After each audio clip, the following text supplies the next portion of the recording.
They're really excited about this season, or you're nervous about this season, and I know Devontae's not out there right now, and I know Rager's not out there right now. There are some guys on that roster that can play at the skill position. Quez Watkins, you had yourself a night. Welcome to the national stage. I mean, one catch for 79 yards, put him in my fantasy team at flex. We're done. We're What a day. I like his name, too. Quez Watkins. Yeah, no doubt about it.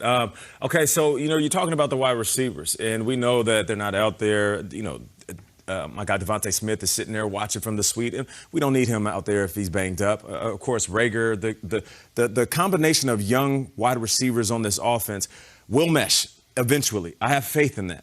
But what I saw yesterday, the fact that Jalen Hurts can lean on them tight ends. There was a lot of conversation about Zach Ertz and what his future was like with the Eagles.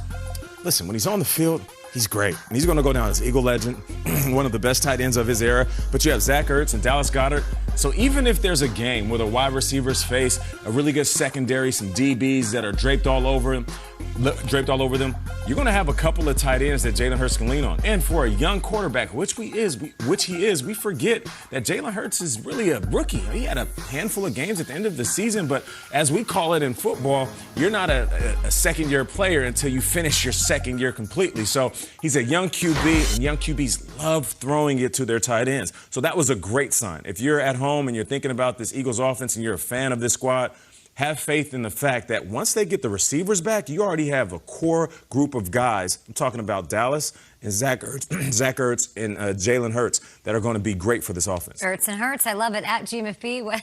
Ertz and Hurts, it just makes so much sense. Like, everyone's like, Ertz is out of there. I'm like, he's got to stay at least 1 year for Hurts to Ertz every single week. Is that not, I mean, is it good? Or everything good over there? He's playing on, playing in preseason. We saw him. Let's talk about the Steelers side for a bit. We did get a look at an extended run for Dwayne Haskins, which was very exciting. He led 4 straight scoring drives, 3 touchdowns, 1 resulted in a field goal. It was nice to see. If you look at his number, 16 of 22, 161 yards, a touchdown. The only real knock was when there was one point that he turned the wrong way on a handoff, and it got dropped for a loss. Ross Tucker, I saw, was, validly critiquing him for that a little bit, but he did make up for it with a touchdown pass just a couple of plays later. Other than that, I thought it was a really impressive performance out of Dwayne Haskins.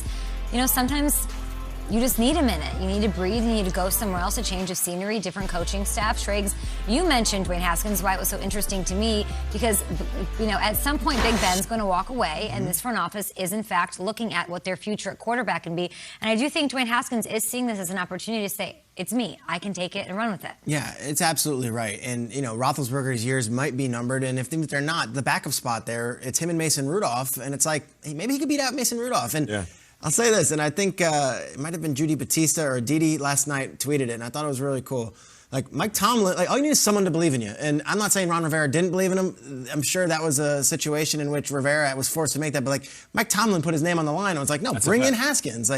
And if he builds him up and encourages him and it's a different environment, it could be better for everybody. So kudos to Mike Tomlin and those guys for saying, we know we've heard some nightmares about this guy off the field as far as his preparation goes, but we can take him in and put him into this system, and maybe it's a better start. Yeah, and some of those issues, let's just keep it real on the show. They were self-inflicted. We heard these stories about his dedication to the game, showing up late, certain things he was doing on the sideline. People started to question breaking protocol last year, like having people in his hotel room. It was not good. People were questioning whether he was just complacent in the fact that he came out of college with this hype, he landed with the starting job, and he really didn't have to work for it. I've always been a fan of Dwayne Haskins, but to your point, Kay, yeah, sometimes it takes a new place, and some new faces. But more importantly, sometimes it takes a player to look in the mirror and realize, man, I almost fumbled away this opportunity. And now he has a chance to sit back and learn from Big Ben, learn from Tomlin, be part of a rich history in the Pittsburgh Steelers, and then possibly take the keys when Big Ben is done. Yeah, I've been meaning to ask you, flying coach, you, Sean McVay, you have Mike Tomlin on.